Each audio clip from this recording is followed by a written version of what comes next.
regarde chaque lever et coucher de soleil dans le ciel. Le soleil, source de vie, brûle depuis des milliards d'années sans jamais s'éteindre. Quel mystérieux processus alimente son immense énergie intérieure? Et la vraie question, l'humanité peut-elle réussir à recréer cette puissance cosmique, le feu au cœur des étoiles, sur Terre à petite échelle? Ce n'est pas seulement une question de science-fiction, mais une quête scientifique concrète qui s'étend sur des générations. La réponse prend forme aujourd'hui au pied d'une montagne dans le sud de la France, dans le rêve collectif de milliers d'ingénieurs et de scientifiques. Son nom, le réacteur international thermonucléaire expérimental.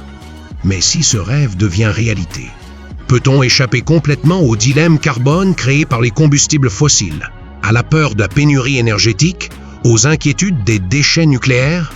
Que signifie obtenir une source d'énergie illimitée, propre et sûre? Poursuivant ces questions, des nations se sont unies dans l'un des projets scientifiques les plus ambitieux et coûteux de l'histoire.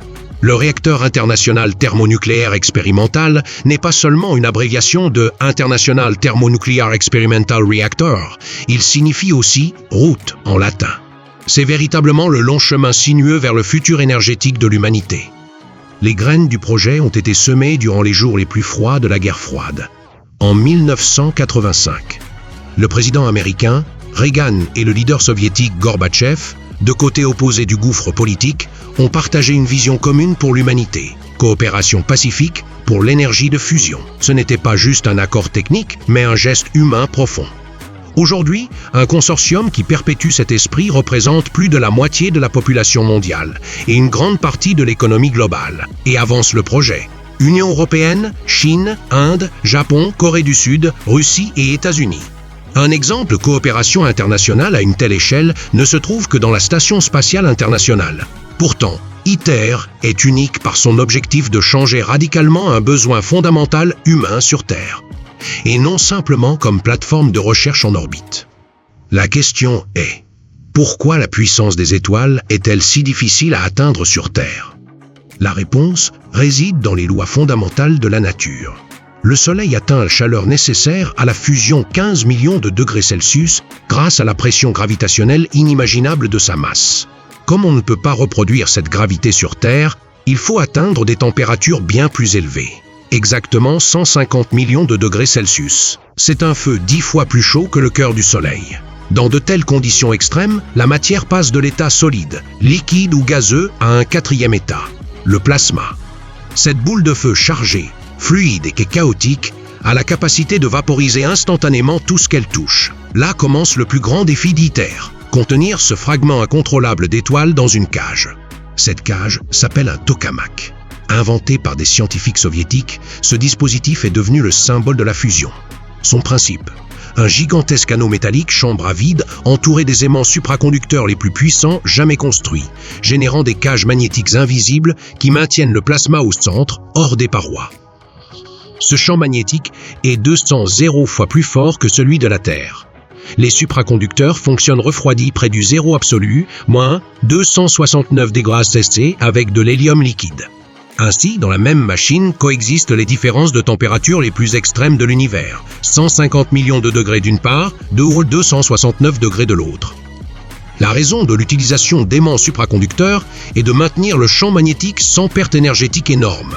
Des aimants en cuivre classique seraient impossibles à cette échelle.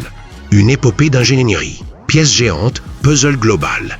La construction d'ITER nécessite l'assemblage le plus complexe jamais réalisé par l'humanité. Plus d'1 million de composants, trop grands pour être fabriqués dans une seule usine, ont été produits dans des installations industrielles des pays membres du consortium. Pièces de chambre à vide aussi grandes que des autobus à étages, aimants géants de 300 tonnes transportés par des convois spéciaux, parfois sur des routes spécialement renforcées, du monde entier vers le chantier en France. C'est comme assembler un puzzle spatial avec la précision du micron et tolérance zéro.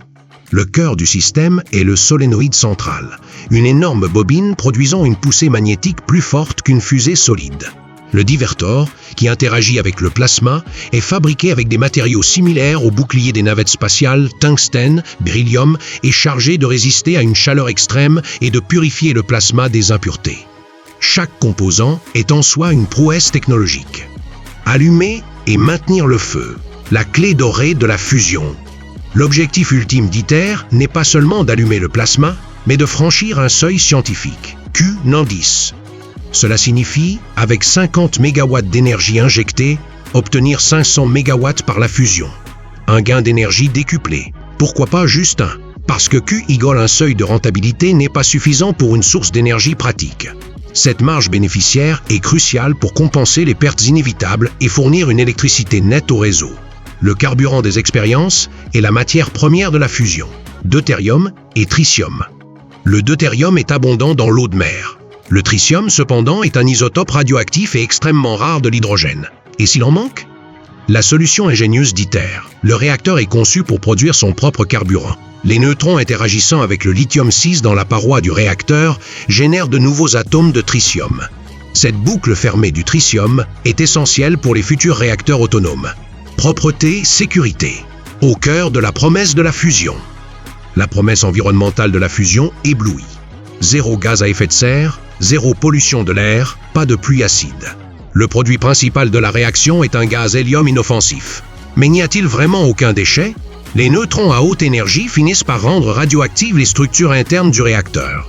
Cependant, ces matériaux activés, en contraste avec les déchets hautement radioactifs issus de la fission nucléaire classique, qui restent dangereux pendant des milliers d'années, ont une durée radioactive beaucoup plus courte, environ 100 ans, et des stratégies de recyclage sont en développement.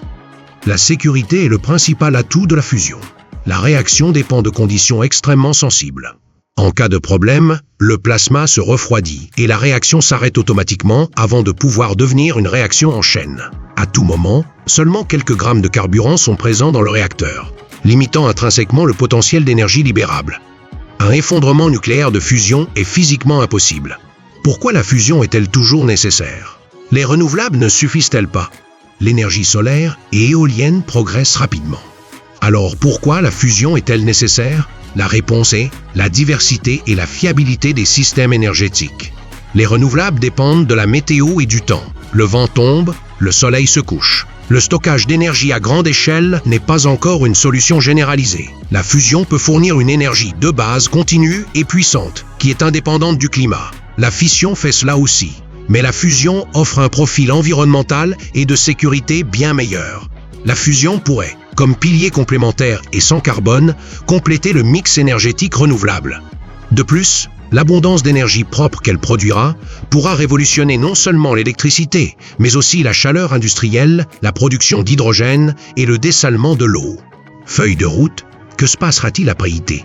ITER n'est pas une centrale électrique, mais un démonstrateur scientifique et technique. Son succès posera les bases de l'étape suivante, la centrale de démonstration.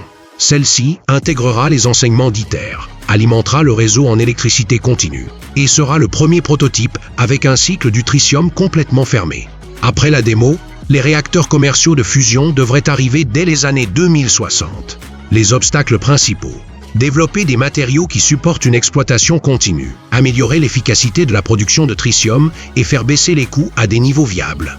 ITER soulève aussi des questions plus larges. Comment l'abondance énergétique façonnera-t-elle la société? Comment pourrait-elle aider à résoudre des défis mondiaux comme la pauvreté et le manque d'eau? Comment cela changera-t-il les équations géopolitiques? Le potentiel d'utilisation militaire de la fusion est aussi débattu. Les armes thermonucléaires actuelles ne sont pas des processus de fusion contrôlés. Des projets comme ITER sont protégés par des accords d'utilisation strictement pacifiques. ITER est une porte vers ce futur complexe et brillant. Comme toute grande exploration, le voyage est semé d'incertitudes. Les barrières technologiques, l'augmentation des coûts et les vagues politiques ont retardé le calendrier. Le premier plasma est maintenant attendu à la fin des années 2030. Chaque retard suscite des débats sur la faisabilité du projet. La réussite finale d'ITER sera un test non seulement de preuves scientifiques, mais aussi de la foi et de la patience de l'humanité envers des objectifs longs, complexes et collectifs. Mais ITER est bien plus qu'un simple projet de machine. Il symbolise concrètement la vision humaine de l'abondance contre la rareté, la coopération contre le conflit, la durabilité contre la destruction. Aller sur Mars ou rêver de galaxies lointaines est profondément humain, tout comme la passion de capturer le pouvoir d'une étoile à des fins pacifiques sur Terre. Dans la vaste halle d'assemblage d'ITER, à chaque pièce assemblée, du titane aux aimants géants, c'est en réalité un futur qui se construit. C'est un processus lent, minutieux et coûteux.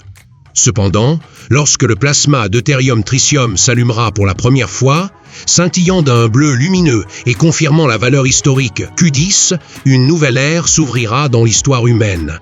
Ce sera le moment où nous allumerons enfin le feu d'une étoile de façon contrôlée. Et ITER sera là, attendant silencieusement et résolument d'être la naissance de cette nouvelle étoile. Nous vous avons partagé le voyage fascinant de l'énergie de fusion et ce que le réacteur international thermonucléaire expérimental signifie pour l'humanité. Pensez-vous qu'un jour nous pourrons maîtriser le pouvoir des étoiles sur Terre? N'oubliez pas de partager vos opinions dans les commentaires. Si vous avez aimé notre contenu, cliquez sur le bouton like et abonnez-vous pour être informé de nos nouveaux titres et vidéos. Que votre énergie soit avec nous.